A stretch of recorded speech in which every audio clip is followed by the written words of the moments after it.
Hello everyone, today we will continue about angiosperms. And angiosperms, as you remember, are flowering plants and they are divided into groups, monocots and dicots. The picture that you see is one cotyledon and second one is dicotyledon. So when it has two cotyledon, it is called dicots. When it has one cotyledon, it is monocots. Some other characteristics of monocots: angiosperm whose seeds have only one cotyledon or seed leaf and have vascular bundles, xylem and phloem, which are scattered throughout the stem. Leaf veins are parallel. Look at the leaves, they are parallel. Floral parts, the flower that you see, how many petals? Right, 3 white petals. So monocots have threes. Examples are grasses, wheat, corn, water lilies, or barley.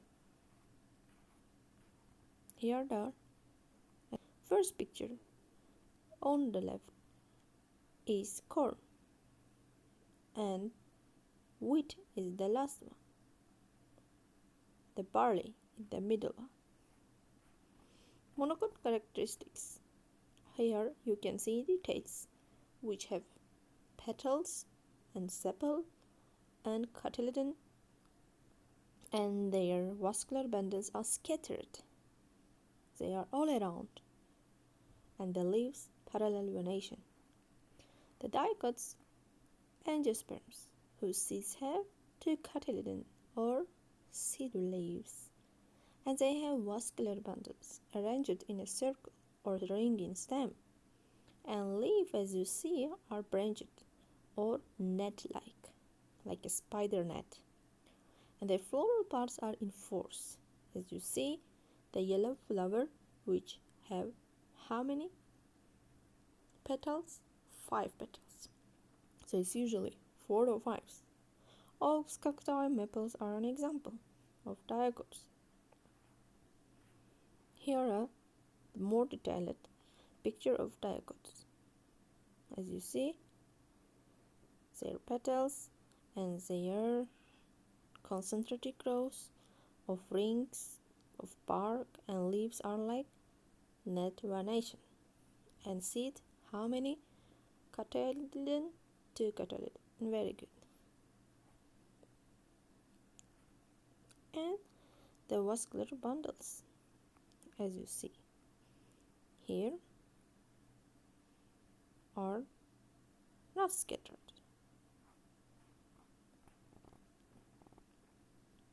Monocots versus dicots. You can see in this picture that seeds are different, roots like xylem and phloem in a ring, but root phloem between arms of xylem in the middle, and stem also vascular, very scattered in monocots and dicots. It's like distinct ring. You can count how many bundles, like you can see in the picture. Leaves in monocots are like parallel, but leaves in dicots are like a net. Flower mostly 3 in monocots, and dicots, as you see, more than 3, like 4 or 5. Let's review the previous lesson. Do you remember the function of the parts of the flowers? For example, do you remember what is the function of anther, of filament, stigma, ovary? You have 1 minute to review and remember the function of the parts. You can pause and tell. Okay, let's see now how many correct answers we have. Function of floral parts. Here are the answers. Stamen is male parts. It has anther, produce pollen inside with sperm inside. Filament raises anther so pollen can be dispersed or picked up by an insect. Pollen vessel for dispersal of sperm. Let's come to pistil, female part. Pistil have stigma, which is sticky to capture pollen. So stigma is very important. It catches the pollen. Ovary becomes fruit to protect seed. We also eat which part of the fruit? Yes, we eat fruit, but the main function of the fruit today we learn that it is to protect seed, which is very, very delicious. Yes. Ovule. Don't mix ovary with ovule. Ovary becomes fruit, which we eat. Ovule becomes seeds. Style protects pollen tube, raises stigma to catch pollen. Sepal encloses flower bud. Also, sepal protects. What does petal do? Petal attracts pollinators. Do you remember? What are the examples of pollinators? Very good.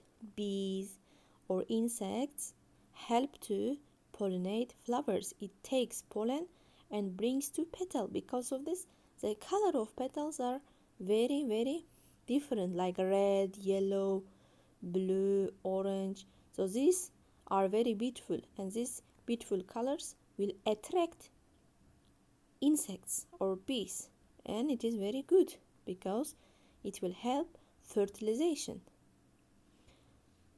Where fertilization happens? Right, in the ovule. The pollen from anther, as you see on the picture, this is anther. Inside the anther there are a lot of pollens, and this is a male part. This pollen inside the anther will come to ovule, and ovule will become seed, and ovary will become very delicious fruit.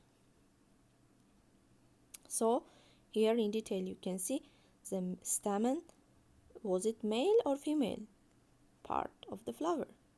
Of course, stamen is male, coming from the man, stamen. So we can remember like this. It is helpful. Stamen. Man is man, so stamen is male part. Pistil is female part. Here, as you see, pistil and seeds and flowers. Here, this is monocots or dicots. How many cotyledons do you see here? Very good. 2 cotyledons we see here. So we can say it is dicots.